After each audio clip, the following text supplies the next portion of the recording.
All right, let's crack on and do The Guardian. And Rishi Sunak will limit the power of councils to curb car use. Finally, the real Rishi is coming out. The election should be in the bag now, Josh. Yes, Sunak expected to limit power of councils in car England. Oh, you just said it, didn't you? I did say a lot of it, sorry. This has alarmed travel groups. And let's alarm them, I tell you.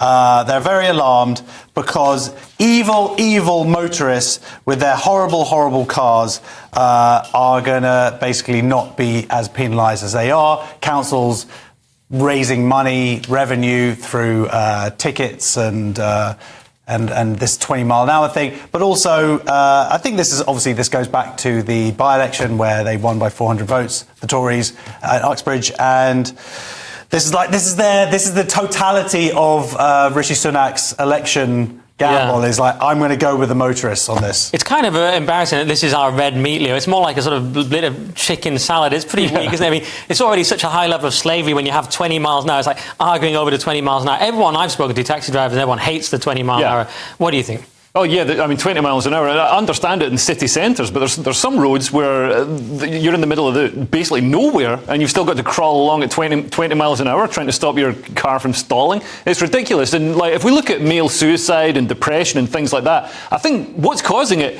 is all this nitpicky, you can't drive faster than 20 miles an hour. Oh, there's cameras here. Oh, there's all these rules and everything. And it's just death by 1,000 cuts. It's driving people, just grinding people into the ground. That is the most interesting segue I think I've ever heard on any channel ever. No, this is about masculinity, Josh. Well, I don't know if male suicide is caused by 20 miles an hour. I see his point. There is very little as a man you can do in this culture. I sort of see the point. Women drive. When a very but Leo was talking about himself, I think. Yeah. He meant that he can't just drive his Bugatti as fast as he wants. We can drive and we can park. But is this so is it an election winning thing? I mean, he's done the inheritance tax that hinted that he might reduce the 40% rate. He's hinted that he might scrap HS2. We're all supposed to be very excited. And he's said that he'll moderate the net zero targets. So is this part of that attempt to actually win some votes? Yeah, that's strange that politicians would want to do that. But they only do it just before the election, don't they? They don't do anything for 13 years. Yeah, and the trouble is... we'll change inheritance tax 10 seconds before the election. And the trouble is he's flip-flopping on things that he sort of had a position on before. So, and that's making people think, well, what do you stand for? And also it's messing things up a bit because, people put investment in place for, the green revolution and all that kind of stuff.